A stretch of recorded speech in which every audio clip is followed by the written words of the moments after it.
नमस्कार, हरियाणा विशेष में आप सभी का स्वागत है और मैं हूं सुदेश नैन। कांग्रेस के राष्ट्रीय उपाध्यक्ष राहुल गांधी की सलाह के चलते हरियाणा कांग्रेस पूरी तरह से स्क्रीन नजर आने लगी है। इसी के चलते आज चंडीगढ़ में जिला और ब्लॉक अध्यक्ष कांग्रेस के अध्यक्षों की बैठक बुलाई गई है। प्रदेश कांग्रेस प्रभारी बी.के. हरिप्रसाद, मुख्यमंत्री भूपेंद्र सिंह हुड्डा और कार्यकारी प्रदेश अध्यक्ष फूलचंद मुलाना इस बैठक में मौजूद रहेंगे। इसी पर पेश है हमारी खास पेशकश, कांग्रेस का मंथन।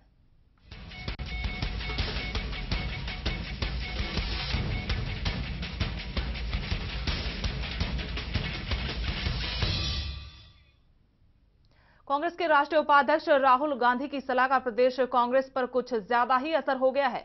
यही वजह है कि जहां पहले राज्य कांग्रेस की बैठक कभी कभार ही होती थी, वहीं अब ये बैठक लगभग हर महीने ही बुलाई जा रही है। 18 फरवरी को कांग्रेस के जिलाध्यक्षों की बैठक के बाद आज फिर जिलाध्यक्षों और ब्लॉक अध्यक्षों की बैठक हो रही है। जिस रफ्तार से कांग्रेस ने अपने नेताओं की बैठकें लेना शुरू किया है, उससे लगने लगा है कि कहीं ना कहीं लोकसभा चुनावों को लेकर सुगबुगाहट सही भी हो सकती है। फरवरी के महीने में राहुल गांधी के कांग्रेस का राष्ट्रीय उपाध्यक्ष बनने के बाद हरियाणा कांग्रेस भी पूरी तरह से एक्टिव मोड में आ गई है।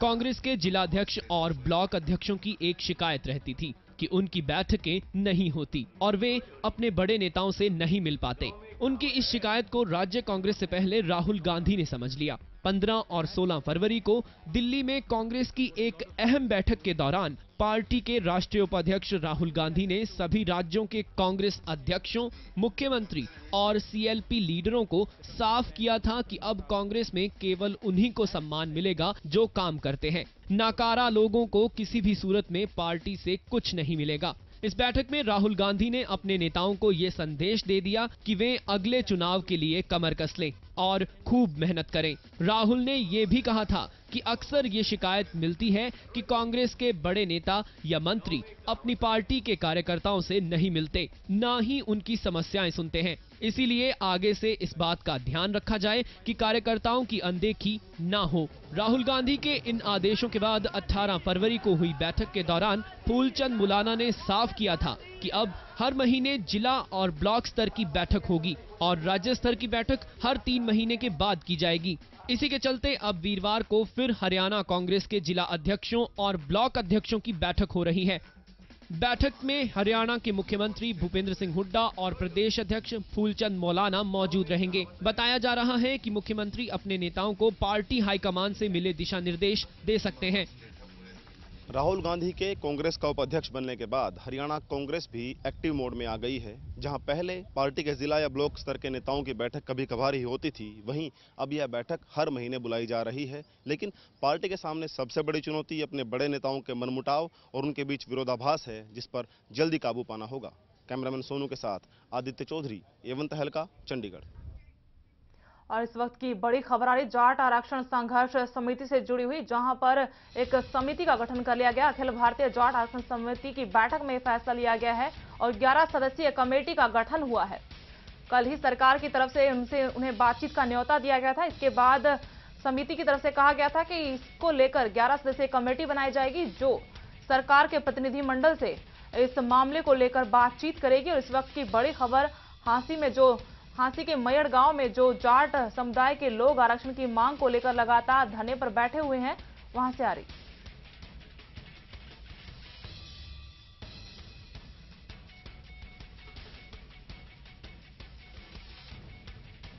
हांसी के मयड़ गांव में आंदोलन जारी है। अखिल भारतीय जाट आरक्षण संघर्ष समिति की बैठक में फैसला लिया गया। 11 सदस्यीय कमेटी का गठन हुआ है। कल ही सरकार की तरफ से निमंत्रण दिया गया था, बातचीत का न्योता दिया गया था कि जो जाट समुदाय के लोग वहां पर धरने पर और कुछ लोग अनशन पर बैठे हैं, वो लोग बातचीत के लिए आगे आए। उसके बाद जाट आरक्षण संघर्ष समिति की तरफ से फैसला लिया गया था कि 11 सदस्यीय कमेटी बनाई जाएगी। इस कमेटी के गठन के बाद ही ये फैसला हुआ कि सरकार से कब और कहां पर मुलाकात करनी है और किस तरह की ये बातचीत होगी। इस ब्यौरे पर भी पूरी नजर बनाए रखी जाएगी। और सबसे बड़ी खबर इसी मामले से जुड़ी हुई आ रही है कि ये आंदोलन हालांकि जारी रहेगा, लेकिन इस आंदोलन में अब एक कमेटी का गठन किया गया है, जो कमेटी सरकार के नुमाइंदों से बातचीत करेगी। बैठक में फैसला लिया गया कि 11 सदस्यीय कमेटी का गठन हुआ है। ये कमेटी सरकार के नुमाइंदों से इस पूरे मसले को लेकर बातचीत करेगी। लगातार 6 मार्च से ये लोग यहां पर धरने पर बैठे हुए हैं, इनका आंदोलन जारी है। इसके बाद अनशन भी किया गया जो अभी तक चल रहा है। और इस वक्त इसी खबर पर ज्यादा जानकारी के लिए हमारे भीम सिंह संवाददाता हैं जो हाथी से हमारे साथ जुड़ चुके हैं फोन लाइन पर। भीम सिंह जी, क्या है पूरा मामला, कब तक बातचीत हो सकती है? जी सुबह जो आज समिति की बैठक हुई है अखिल भारतीय जाट आरक्षण संघर्ष समिति की, उसमें ये निर्णय लिया गया है कि सरकार की तरफ से कोई आधिकारिक रूप से कोई इनके पास लिखित में या किसी जिम्मेवार नेता द्वारा, मंत्री द्वारा कोई निमंत्रण आए और उसके बाद ही बातचीत की जाएगी।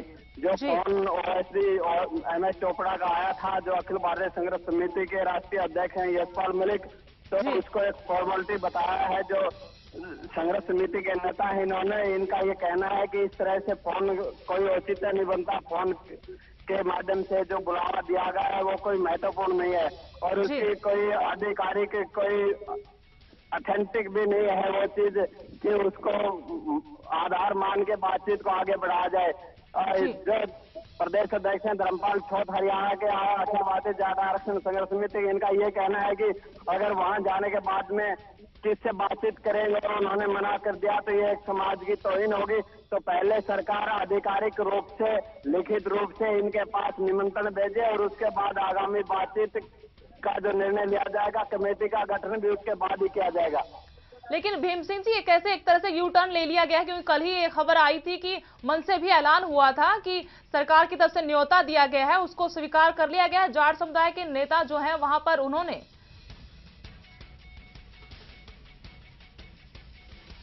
जी भीम सिंह जी, शुक्रिया आपका। इस वक्त जाट आरक्षण संघर्ष समिति के प्रदेश अध्यक्ष धर्मपाल छोटू वो इस वक्त हमारे साथ फोन लाइन पर जुड़ चुके हैं। धर्मपाल जी, बहुत बहुत स्वागत है पहले तो आपका।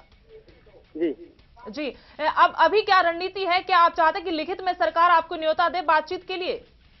हाँ, लिखित रूप में न्योता दे। वैसे जैसे कल टेलीफोन पे मैसेज आया था जी, अभी तक न कोई अधिकारी आया है, न कोई सरकार का नुमाइंदा आया है जो ये बता सके कि कैसे मिलना है, किससे मिलना है, कौन बातचीत करेगा। तो ये सारी बातें अभी स्पष्ट नहीं है। अब अगर सरकार की तरफ से आपने कहा है कि लिखित में कोई ऐसा प्रस्ताव आए, बातचीत का न्योता आए, क्या आपने सरकार से किसी नुमाइंदे से बातचीत की इस पूरे मसले को लेकर कि हमें भाई लिखित में प्रस्ताव भेजे तभी हम बातचीत को तैयार होंगे? नहीं, हमने अपने मंच के माध्यम से, जैसे इनकी CID और IB यहाँ लगी रहती है, वो मैसेज भेज देती है प्रशासन के पास भी और सरकार के पास भी। जी, हमने कह दिया है कि भाई आधिकारिक तौर पर कोई आएगा लिखित रूप में, हमें कहेगा कि सरकार की तरफ से आपको निमंत्रण है तो हम स्वीकार करेंगे बातचीत करने के लिए, तो कोई ना नहीं है जी। लेकिन धर्मपाल जी, कल मंच से ये भी ऐलान किया गया था कि ये जो न्योता आया सरकार की तरफ से उसको स्वीकार कर लिया गया, लेकिन अभी एक ऐसी बात है कि लिखित में आपने न्योता मांगा है सरकार की तरफ से। लिखित में दे या जो प्रशासनिक अधिकारी है, जिम्मेवार आदमी, कम से कम वो आके तो कहे कि सरकार की आपका निमंत्रण है सरकार की तरफ से। जी, लेकिन धर्मपाल जी, आपसे ये जानना चाहते हैं किस तरह की रणनीति आपके दिमाग में इस वक्त इस पूरे आंदोलन को लेकर चल रही है, क्योंकि काफी लंबे वक्त से वहां पर अनशनकारी अनशन पर है, उनकी तबीयत भी बिगड़ चुकी है। सरकार की तरफ से अभी तक कोई पहल खास कर नहीं की गई है? नहीं, कोई ठोस पहल नहीं की गई है। वैसे ही सरकार भी टकाऊ बात कर रही है अभी तक। जी, धर्मपाल जी, शुक्रिया बहुत बहुत हमसे बातचीत के लिए। और हरियाणा विशेष में हम बात कर रहे थे कांग्रेस के मंथन की, जो इस वक्त चंडीगढ़ में बैठक चल रही है जिला अध्यक्ष और ब्लॉक अध्यक्षों की, उसी को लेकर हम बातचीत कर रहे हैं। आज बड़े स्तर पर यह बैठक की जा रही है और लंबे वक्त से कार्यकर्ताओं की तरफ से मांग उठ रही थी कि उनकी अनदेखी की जा रही है। जो जिला अध्यक्ष हैं, ब्लॉक अध्यक्ष, उन्होंने कहा कि सरकार की तरफ से उनकी अनदेखी की जा रही है। उसी के बाद ये बैठक आज बुलाई गई है। हालांकि पहले कभी कभार ही इस तरह की बैठकें देखने को मिलती थी। अब 18 फरवरी को पिछली बैठक हुई, उसके बाद आज ये बैठक हो रही है।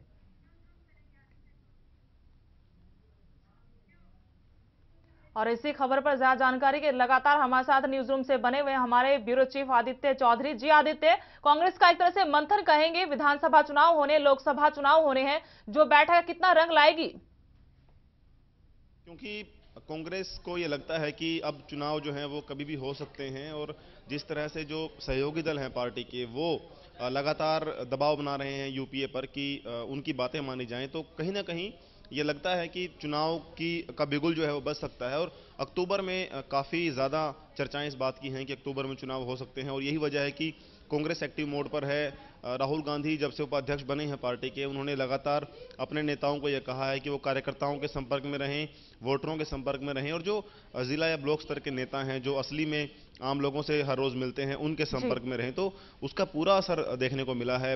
18 फरवरी को बैठक हुई थी हरियाणा कांग्रेस की, जिसमें ब्लॉक अध्यक्ष तो नहीं आए थे पर सभी जिला अध्यक्ष आए थे, और अब फिर आज ये बैठक हो रही है। लगभग 1 घंटा पहले बैठक शुरू हुई है।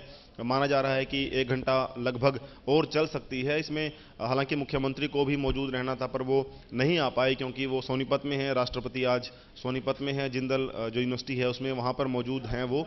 पर उसके बावजूद जो हरियाणा कांग्रेस के अध्यक्ष हैं और जो BK हरिप्रसाद हैं, जो पार्टी के राष्ट्रीय महासचिव हैं और पार्टी के प्रभारी हैं हरियाणा के, तो वो इस बैठक में मौजूद हैं और वो बात कर रहे हैं जो भी नेता हैं उनके साथ। और जो एक राष्ट्रीय स्तर पर जो फैसले होते हैं उनको बताया जा रहा है कि किस तरह से काम करना है ताकि आने वाले चुनाव में ज़्यादा दिक्कत ना हो। और कहीं ना कहीं एक मैसेज को देने की कोशिश है राहुल गांधी की कि किस तरह से काम किया जाए, किस तरह से वोटरों को जोड़ा जाए, कार्यकर्ताओं को, नेताओं को खुश रखा जाए। तो वो सब इस बैठक में डिस्कस होना है। और बैठक में जो मनमुटाव हैं अगर सामने आते हैं नेताओं के बीच में, तो उनको भी रखा जाएगा और कोशिश ये की जाएगी कि उनको कम से कम उनके मनमुटाव को खत्म कर दिया जाए, उसको जो दूरियां उनके बीच में हैं उनको कम किया जाए और सभी को एकजुट किया जाए। जी जी आदित्य, आप हमारे साथ बने रहिएगा इस पूरी चर्चा में। इस वक्त प्रदेश मीडिया प्रभारी हैं कांग्रेस के रण सिंह मान, वो हमारे साथ फोन लाइन पर जुड़ चुके हैं। रण सिंह मान जी, पहले तो बहुत बहुत स्वागत है एवन तहलका में आपका। थैंक यू जी। जी, आज जो मंथन किया जा रहा है पार्टी की तरफ से, उसको किस मायने में देखें हम? विधानसभा चुनाव, लोकसभा चुनावों को नजर में रखकर ये सब कदम उठाए जा रहे हैं पार्टी की मजबूती को लेकर। देखो, वही पार्टी लोगों में जिंदा रहती है जो लगातार अपने पार्टी के लोगों से और जनता से संपर्क में रहती है और अपनी कमजोरियों पर भी ध्यान देती है और अच्छा करने का प्रयास करती है। इसी सिलसिले में, इसी कड़ी में लगातार आपने देखा होगा कि पिछले कई दिनों से हरियाणा प्रदेश कांग्रेस की कई मीटिंगें हुई हैं, पंचकुला में हुई है, CM रेजिडेंस पे हुई है, पार्टी ऑफिस में रही है, आज भी मीटिंग चल रही है प्रधानों की, जिला प्रधानों की और ब्लॉक प्रधानों की। तो पार्टी बड़ी संजीदगी से और बड़ी गंभीरता से सारी राजनीतिक जो स्थिति है उसको ले रही है और अपनी स्ट्रेटेजी अकॉर्डिंगली बनाएगी। जी, रण सिंह मान जी, काफी लंबे वक्त से जिला अध्यक्ष और जो ब्लॉक अध्यक्ष उनकी तरफ से ये कहा जा रहा था कि उनकी अनदेखी लगातार सरकार पार्टी की तरफ से की जा रही है, तो उनके जो आरोप थे उनको दूर करने के लिए भी इस तरह की बैठकें की जा रही हैं? नहीं, ऐसा कहीं कोई एक आध आदमी को थोड़ा बहुत कहीं वो गिला हो, ये अलग बात है। पूरी पार्टी एक मत है और पूरी तरह से सरकार के साथ खड़ी है और पार्टी अध्यक्ष भी फिलहाल अच्छा काम उन्होंने करके दिखाया है, वो पूरी तरह सक्रिय हैं। हालांकि वो एक्टिंग प्रेसिडेंट हैं, लेकिन जो स्थायी प्रधान है उससे किसी तरह की कोई एक्टिविटी में कहीं कमी नहीं दिख रही है। और कोई थोड़ी बहुत बात तो पार्टी के अंदर अच्छी बुरी होती रहनी चाहिए, उसमें कोई दिक्कत नहीं है, न कांग्रेस को परेशानी है इन सब बातों से। लेकिन रण सिंह मान जी, जिस तरह से राव इंद्रजीत सिंह ने बगावत दिखाई है, गुटबाजी कहीं ना कहीं हर बार अक्सर आती रहती है कांग्रेस में आजकल, तो ये गुटबाजी से निपटना भी बड़ी चुनौती होगी। कांग्रेस पार्टी एक विशाल पार्टी है, एक समुद्र की तरह से, इसमें थोड़ी बहुत हलचल से ये नहीं है कि परिस्थितियां बिल्कुल उल्ट जाएंगी जी। वो भी समझ जाएंगे, सीनियर आदमी हैं और सारी चीजें उनके भी और लंबा अनुभव भी है, वो महसूस करेंगे कि पार्टी को कमजोर करने के बजाय उसको मजबूत करने की जरूरत है। जी, लेकिन रण सिंह मान जी, क्षेत्रवाद में विकास की बात बार बार उठ रही है। आज जो लोग यहाँ पर इकट्ठा हुए हैं, जो अध्यक्ष यहाँ पर आए, वो हर इलाके से आए हैं। खासकर कहा जाए कि दक्षिण हरियाणा में उस तरह का विकास नहीं हुआ जिस तरह से रोहतक का विकास हुआ है। तो ये मुद्दा भी क्या आज की बैठक में उछलेगा और किस तरह से इससे निपटा जाएगा? ही नहीं है, ऐसा है कि बहुत सारी बातें जो टोटल जो पूरा बजट है सरकार का, और तो वो 90% ऐसी चीजें हैं जो पूरे हरियाणा में एक समान लागू होती है जी। इंफ्रास्ट्रक्चर की जो भी बात होगी यदि कहीं भी है वो सारे हरियाणा के लोगों के बल्कि देश के लोगों के काम आता है। तो ये कि कहीं ये ज्यादा होगा, ये सब बातें मतलब उतने मायने नहीं रखती हैं एक राजनीतिक उसके एंगल से, और ये कोई इशू नहीं है। आज मैं नहीं समझता कि इस तरह की कोई बात कोई उठेगी।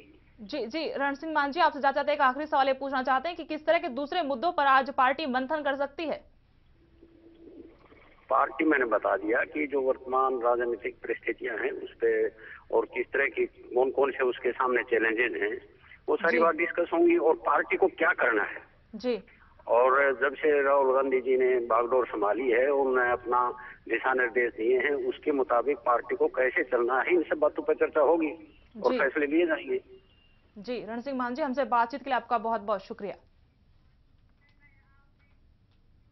यहाँ रुकेंगे छोटे से ब्रेक के लिए। ब्रेक के बाद हमारी चर्चा यूं ही जारी रहेगी।